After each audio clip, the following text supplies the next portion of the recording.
반갑습니다. 12지파 연구 8번째 시간으로 호마노 지파인 아셀 지파에 대해서 또한 나눠보도록 하겠습니다.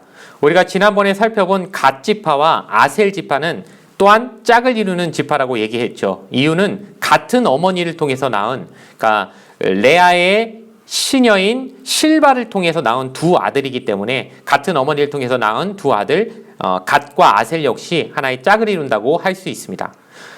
먼저 아셀 지파의 영토를 살펴보겠습니다. 지도를 살펴보실 때 아셀 지파는 이스라엘 전체 12지파에서 북쪽에 위치한 지파였고, 또 지금의 레바논과 경계지역, 즉 이 위쪽이 레바논이니까 레바논과 경계지역이며 아름답고 비옥한 지역이라고 설명을 하고 있습니다. 여러분, 이스라엘 지역을 살펴보실 때 우리하고 좀 반대로 생각하실 필요가 있는데, 우리나라는 비교적 북쪽으로, 북한 쪽으로 올라갈수록 땅이 농사짓기에 조금 더 부적합한 땅들이 많아지는 반면에 남쪽이 이렇게 곡창지대잖아요. 농사가 잘 되는 땅은 남쪽. 근데 이스라엘은 정반대로 생각하시면 됩니다.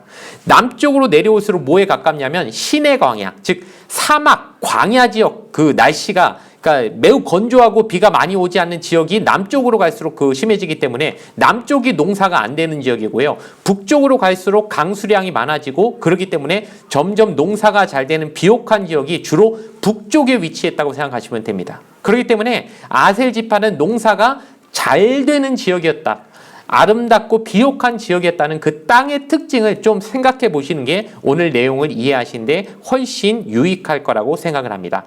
다음으로 넘어가서요, 아셀의 출생에 관해서 또 살펴봅니다. 지난번에 살펴본 갓과 함께 레아의 시녀인 실바가 낳은 두 번째 아들이 아셀입니다. 그래서 아셀의 이름을 또 이제 누가 지어줍니까? 레아가 지어주죠. 그러니까 자기 시녀가 낳은 아들이다 보니까 주로 이름을요 누가 지어주냐면 자기 어머니가 아니라 낳은 어머니보다는 그 어머니의 주인인 레아가 지어줘요. 그래서 레아가 갓의 이름도 지어줬지만 아셀의 이름도 지어주는데 뭐라고 지어주냐면은 레아가 이르되 기쁘도다, 모든 딸들이 나를 기쁜 자라 하리로다 하고 그의 이름을 아셀이라 하였으며라고 하면서 성경에 번호 표시되어 있는데 아마 기쁨이라고 표현이 됐을 거예요. 기쁨. 아셀의 이름의 뜻은 기쁨이다. 그런데 여러분, 그 아셀이라는 그 말의 원어적 의미로 살펴보면 기쁨보다 훨씬 더 깊은 의미가 들어가 있는데 무엇이냐면 바로 축복이라는 의미가 들어가 있어요. 그러니까 1차적인 의미는 기쁨이라고 여기 표현이 되어 있지만 원어적인 의미로 따지자면 축복이다. 축복. 자, 기쁨보다 차원이 더 높습니다. 그냥도 기쁠 수 있지만 축복이란 건 하나님이 내려주시는 훨씬 더 차원 높은 의미가 들어가 있잖아요. 그래서 이 아셀이란 이름이 이스라엘 말로 원어적으로, 그러니까 예전에 제가 신학교 다닐 때 히브리어를 배웠는데, 이 히브리어 말 내가 잘한 편은 아닌데 굳이 이제 발음으로 따르자면은 이게 새가 쇠의 의미 더 강합니다. 그래서 아수엘에 이렇게 되어 있어서 이 말 자체가 구약에서 약 45회 등장하는 말인데, 이것이 어떻게 번역이 주로 되어 있느냐? 축복, 복의 의미로 많이 번역이 되어 있어요. 대표적인 구절이 어디냐면 시편 1편에 보면은 복 있는 사람은 이렇게 되어 있을 때, 이 복 있는 사람의 복이 무엇은 단어로 표현이 되어 있느냐? 여기 아셀의 이름과 똑같은 아수엘에 이렇게 되어 있어요. 그러니까 아셀이라는 이름의 뜻은 축복, 복, 하나님이 주시는 복, 이런 의미로 우리가 이해하면 된다는 것입니다. 그래서 하나님은 이름 자체가 축복인 지파니까 얼마나 진짜 복됩니까? 이런 굳이 12아들 중에 왜 12지파 중에 이름 뜻 자체가 그냥 축복인 그런 지파를 왜 만들어 주셨느냐? 하나님의 복이 무엇인지, 하나님의 축복의 진정한 의미가 무엇인지 이 지파를 통해서 설명해 주시고자 이 지파 이름 자체가 축복인 지파를 12지파 가운데 만드셨다. 우리가 이렇게 이해하면 좋을 것 같습니다. 두 번째로 살펴볼 것은 야곱의 축복이죠. 야곱이 12아들에게 각각 한 축복을 우리가 살펴보는데요. 이 아셀이라고 하는 이름 자체의 뜻이 축복인 지파에게는 무슨 축복을 내려줬을까? 참 축복에게 축복을 내려주면 참 이름 자체의 의미가 참 공교로운데, 자, 아셀에게 내린 축복을 한번 보니까요. 20절에 이렇게 되어 있습니다. 아셀에게서 나는 먹을 것은 기름진 것이라 그가 왕의 수라상을 차리리로다. 그러면서 우리 왕이 먹는 상을 수라상이라고 부르잖아요. 왕 앞에 진상한 음식은요, 각 지방에서 제일 좋은 음식을 올리지 않습니까? 우리 조선시대도 보면요, 2000쌀을 왕 앞에 드리죠. 왜냐? 쌀은 2000개 제일 좋다라고 하는 그때도 인식이 있었던 거예요. 그러니까 각 지역에서 제일 나는 그 음식 중에 최고를 왕의 수라상에 올리는 그 전통처럼요, 아셀 지파가 차지한 땅에서 나오는 곡식은 왕의 수라상에 오를 거다. 이 정도로 그 지파에서 하는 농사는 제일 잘 되는, 제일 질 좋은 곡물을 거두게 될 것이라는 축복을 야곱이 아들 아셀에게 내려주었다는 거예요. 그 정도로 이 아셀이 누릴 복은요, 매우 좋은 기름진 어떤 땅에서 좋은 질의 곡식을 거둘 수 있는 그런 농사가 잘 되는, 정말 땅을 차지하는 그런 농사가 잘 되는 축복을 얻는 지파로서 복을 얻게 될 것이라는 축복을 야곱이 해주었다는 것 우리가 꼭 살펴봐야 할 줄로 믿습니다. 다음으로 넘어가면요, 이번엔 모세의 축복입니다. 모세가, 야곱은 아들들에게 내린 축복이라면 모세는 지파를 상대로 내린 축복이라고 우리가 생각하면 더 쉬울 건데요. 이제 12지파 중에 하나인 아셀 지파에게 그럼 모세는 어떤 축복을 내렸느냐? 33장 24절과 25절을 제가 읽어드리면요, 아셀에 대하여는 일렀으되 아셀은 아들들 중에 더 복을 받으며 그의 형제에게 기쁨이 되며 그의 발이 기름에 잠길지로다. 내 문빗장은 철과 놋이 될 것이니 내가 사는 날을 따라서 능력이 있으리로다 하면서 뭔가 무슨 축복의 종합 세트처럼 한두 가지 축복을 얘기하는 게 아니라 뭐 줄줄이 계속 축복을 얘기하는데 하나하나씩 보겠습니다. 먼저 아들들 중에 더 복을 받을 것이다. 그러니까 다른 아들들보다 넌 더 복 더 받을 거야. 뭔가 복을 주는데 탁월하게 받을 것이다. 다른 아들들보다 더 나아질 것이다 라고 하는 탁월함에 대한 복을 얘기했고요. 또 그뿐만 아니라 그의 형제에게 기쁨이 될 거다. 그러니까 우리가 형제끼리도 누구 한 명만 복 받으면 여러분 시기 질투가 나기가 쉽습니다. 여러분 부모님들 세대 한번 생각해 보십시오. 삼촌이나 이모나 고모나 뭔가 우리 집보다 더 잘 살 때 뭔가 우리 부모님이 상대적으로 뭔가 배아파하는 느낌을 받으신 적이 없습니까? 왜 내 동생은, 우리 형은 이렇게 사업도 잘 돼가지고 막 더 큰 집 사고 이러면요, 형제 자매끼리도 왠지 질투심이 생겨날 수 있는데 아셀은 복을 받는데 형제들이 기뻐한다는 거예요. 이게 무슨 의미인지 아십니까? 혼자 복 받고 그냥 넘어가는 게 아니라 그 복을 다른 형제들에게 나눠주는 사람이 된다는 거죠. 그러니까 저 형제가 복 받는 게 다른 형제들에게 질투의 대상이 되지 않는다는 게 참 큰 의미가 있는 건데요. 왜냐? 그는 자기가 받은 복을 자기 혼자 누리는 게 아니라 그 형제들에게 나눠주는 사람이 또한 될 거라는 그런 축복까지 지금 모세는 얘기해 주는 겁니다. 뿐만 아니라 그의 발이 기름에 잠길 것이다. 그러니까 자기가 밟는 모든 땅이 기름진 땅이 될 것이다. 그러니까 자기가 있는 그 지역이, 전 영역이 복을 받는다는 이 축복도 얼마나 대단한 축복입니까? 이제 아셀은 부러워요. 막 얼마나 사람이 복을 받았는지 아셀 지파에게 막 내려주는 복이에요. 마지막으로 어떤 복이 있습니까? 그 문빗장이 철과 놋이 될 것이다. 그러니까 막 철과 놋으로 문빗장을 친 것처럼 안전하게 보호를 받을 것이다. 그러니까 아셀은 복도 받았지만 그 복이 남에 의해서 뺏기지도 않게 누가 보호해 주신다는 겁니까? 하나님이 철저하게 그냥 보호해 주신다는, 보호받는 축복까지 누리니까, 야, 정말 아셀에게 내어주신 하나님의 복이 너무너무 참 대단하지 않습니까? 한마디로 제가 한 문장으로 요약해 보니까 풍성함이 넘쳐서 다른 이들을 배불리며 보호받는 축복을 받는 그런 지파다. 정말 부러우지 않을 수가 없는 그런 놀라운 축복을 또 아셀이 받는다는 걸 모세의 축복을 통해서도 우리가 알 수 있습니다. 네 번째로 지파 상징의 보석입니다. 아셀 지파를 상징하는 보석이 호마노예요. 앞전에 살펴본 갓 지파는 홍마노고요. 이번에 호마노예요. 제가 헷갈렸습니다. 내가 틀린 거 아닌가 하고 다시 살펴볼 정도로 한쪽은 홍마노고 이번에 호마노니까 글자 받침 하나 빠졌을 뿐이니까 되게 헷갈리더라고요. 근데 영어 이름을 하면 굉장히 의미가 달라집니다. 호마노는 오닉스예요. 오닉스는 무슨 보석인가 제가 살펴보니까 약간 진한 붉은색을 띠면서 그 보석의 특징이 빛을 반사를 되게 잘한대요. 그래서 반사되는 빛이 굉장히 잘 되는 그런 보석이 이 오닉스라고 하는 보석인데, 이 보석이 당시의 시대에는 어떤 의미를 가지고 있었느냐? 그 보석을 가지고 있는 사람은 큰 복을 받을 것이다. 근데 더 중요한 의미가 하나 더 있는데, 그 보석을 가지고 있는 주변의 사람도 같이 복을 받을 것이다 라는 의미가 있었다고 해요.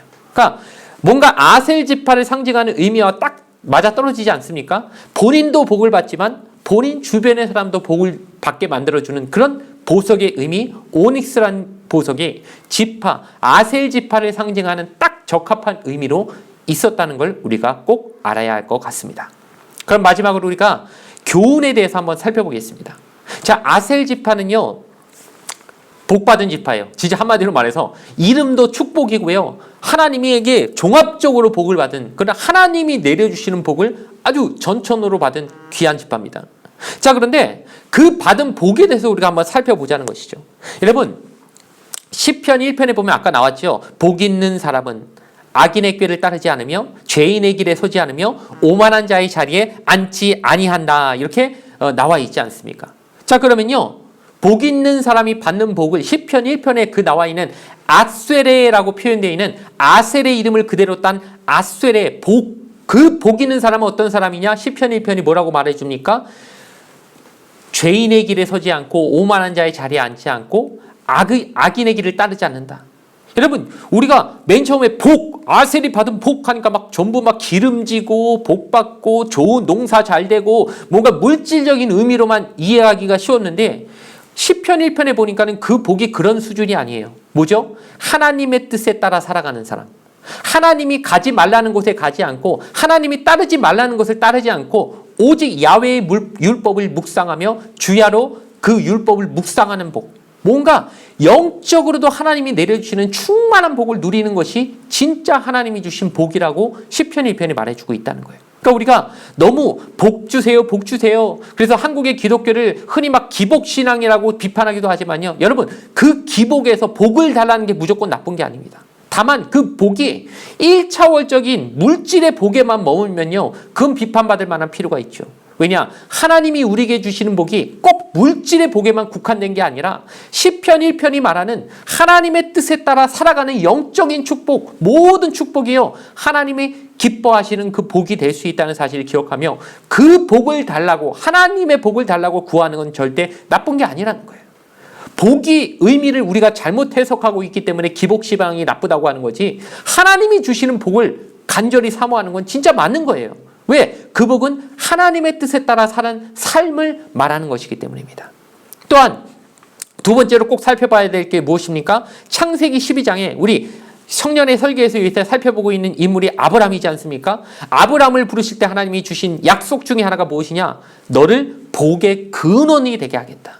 여러분, 복의 근원이라는 의미가 무엇입니까? 내가 받은 복이 근원이 되어서 남들에게 그 복을 나눠주는, 즉 하나님이 주신 복을 나만 누리는 게 아니라 다른 사람과 같이 나눌 수 있는 사람이 되게 하겠다. 어쩌면 아브라함을 부르신 하나님의 목적이 바로 그것이거든요. 그 아브라함이 믿음의 조상이 되었고 믿음의 후손으로 우리가 아브라함의 자손이 되었다는 것은요, 우리에게도 동일한 복을 주시는데 하나님은 그 복이 나에게만 머물길 원하지 않으신다는 겁니다. 하나님은 우리에게 여러 가지 복을 주십니다. 영적인 복도 주시고 육적인 복도 주십니다. 물질적인 복도 주십니다. 근데 여러분, 이 복이 나에게만 머물면 그건요, 복이 아니라 저주가 됩니다. 썩어버립니다. 하나님이 그거 뺏어가 버리십니다. 그렇기 때문에 진짜 복을 누리는 사람은 그 복을 나 혼자 가지는 게 아니라 주변에 나누는 겁니다.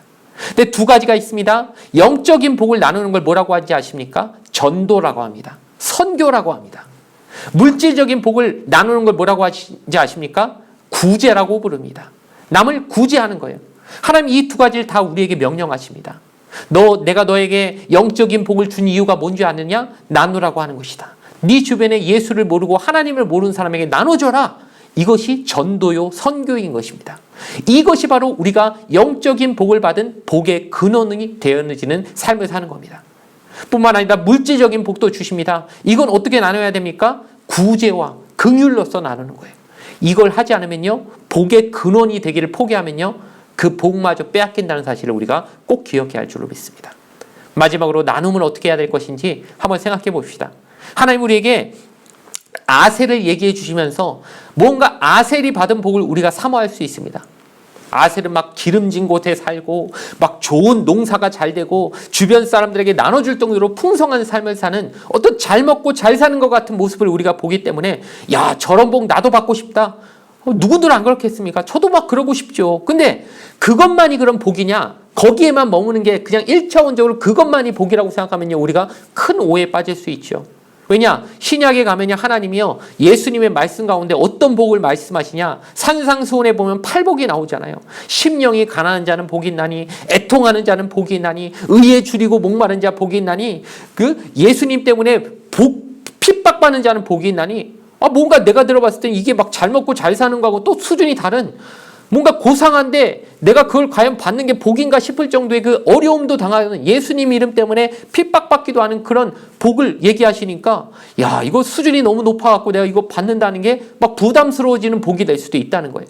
근데 여러분 한번 생각해 보십시오. 하나님이요 우리에게 주시는 복이요 1차원적인 복을 주시는 수준에만 머물면요 우리가 성장하지 않습니다. 우리가 어린 아이한테도요, 우리 유치부 다니는 아이들, 아동부 이 학생들한테는요, 올 때마다 간식도 주고 선물도 줍니다. 왜냐? 그게 아이들한테는 하나님이 좋은 분이라는 것을 느끼게 해주는 하나의 그 장치가 될 수 있기 때문에, 하나의 그것이, 아이들은 1차원적으로 기쁘고, 뭔가 좋은 걸 주면요, 교회 오면 너무 좋구나. 예배 드리는 게 이렇게 좋은 거구나. 이렇게 생각할 수 있어요. 그런 걸 느끼게 해주기 위해서 우리가 선물도 주고 애들이 좋아하는 것만 그냥 골라서 막 이 입에 달콤한 것만 줄 수도 있어요. 간식으로. 그렇지만요, 막 어른이 되면서 막 어른한테도 막 맨날 선물 주고 막 간식 주고 그러지 않지 않습니까? 왜요? 어른들은 예배 때 와서 하나님이 주시는 영적인 말씀과 은혜가 진짜 귀하다는 걸 이제는 알만한 수준으로 성장했기 때문입니다.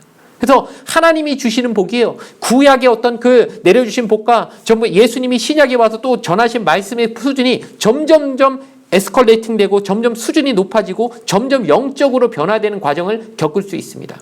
우리가 그거를 먹고 소화시킬 수 있는 수준으로 올라왔다고 하나님이 생각하시기 때문에 우리에게는 예수님의 산상수훈에 나오는 8복과 같은 복도 복이다라고 우리에게 인식시켜 주시고, 그것도 복이라고 우리에게 사모할 수 있는 마음을 원하고 요구하신다는 거예요.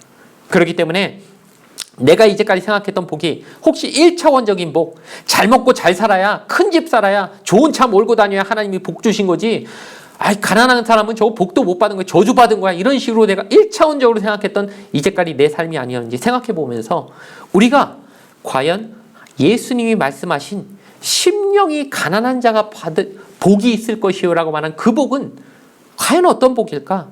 어떤 복을 내가 정말 복이라고 생각하는지 각자의 생각을 나누면서 우리가 좀 더 예수님이 우리에게 주신 복을 입체적으로 또 아주 풍성하게 과연 어떤 복을 우리가 사모해야 될 것이고, 어떤 수준의 복을, 무엇을 하나님이 주신 것 중에 복이 아닌 게 무엇일까? 나에게 주신 모든 것을 범사에 감사할 수 있는 수준까지 우리 청년회가 나아가기 위해서 어떠한 것들을 서로 생각하는지 나눔을 통해서 서로 나누게 된다면 훨씬 더 풍성하고 성숙한 믿음에 이르는 좋은 나눔이 될 수 있을 것이라고 생각합니다.